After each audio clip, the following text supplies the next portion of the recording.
Bareskrim Polri merilis pengungkapan kasus grup Facebook Fantasi Sedara dan Sukaduka dalam pertemuan pers pada Rabu 21 Mei 2025.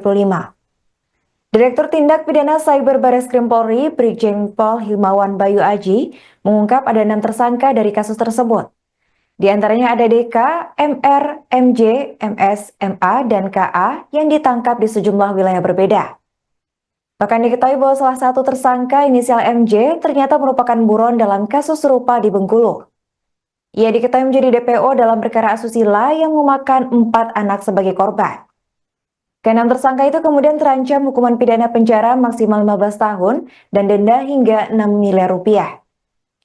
Para tersangka dikenakan pasal berlapis dalam Undang-Undang Pornografi, Undang-Undang Perlindungan Anak, Undang-Undang Informasi dan Transaksi Elektronik, hingga Undang-Undang Tindak Pidana Kekerasan Seksual. Belakangan diketahui bahwa grup ini sudah diblokir pada 15 Mei 2025 lalu dan penyelidikan berlanjut dengan diterbitkannya 3 laporan polisi. Pengungkapan diketahui sebagai upaya penyelidikan tim gabungan dan Polri untuk memberantas grup-grup media sosial penyebar konten asusila.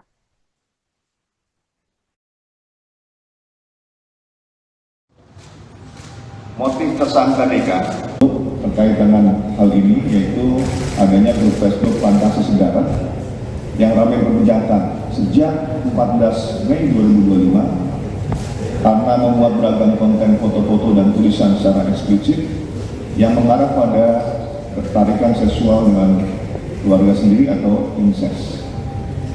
Unggahan konten-konten di dalam grup tersebut mencantumkan foto-foto korban yang beberapa diantaranya masih di bawah umur, dan grup Facebook Fantasi Sedara ini telah dilakukan pemblokiran atau suspend pada tanggal 15 Mei 2025. Sehingga kami melakukan penangkapan terhadap 6 orang tersangka. Di antaranya dilakukan penangkapan di Jawa Barat, Jawa Tengah, Lampung, dan Bengkulu.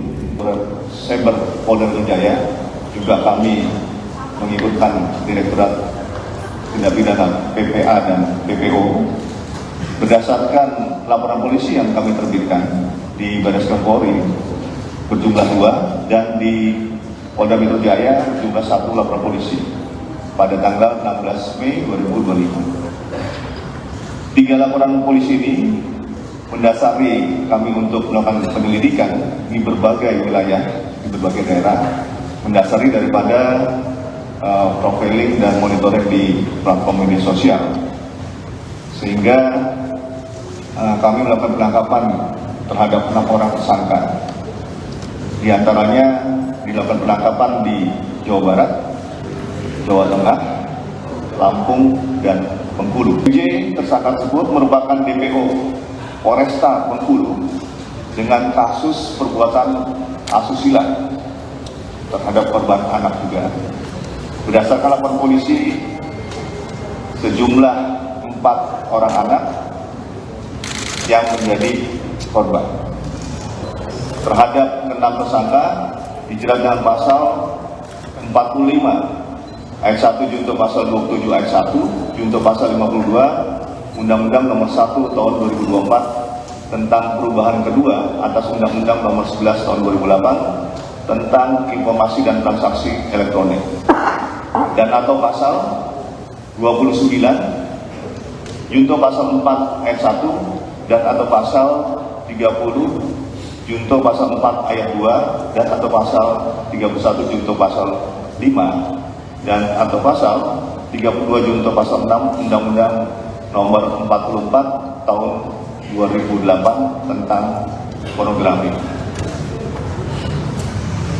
Pasal 81 junto pasal 76D dan atau pasal 82 ayat 1 dan ayat 2 junto pasal 76E dan pasal 88 junto pasal 76I Undang-Undang Nomor 35 Tahun 2014 tentang perubahan atas Undang-Undang Nomor 23 Tahun 2002 tentang perlindungan anak, dan atau pasal 14 ayat 1 huruf A dan B Undang-Undang Nomor 12 Tahun 2022 tentang tindak pidana kekerasan seksual. 6 tersangka diancam dengan hukuman pidana penjara 15 tahun dan denda maksimal 6 miliar rupiah. sampaikan juga kepada Download Tribun X sekarang, menghadirkan lokal menjadi Indonesia.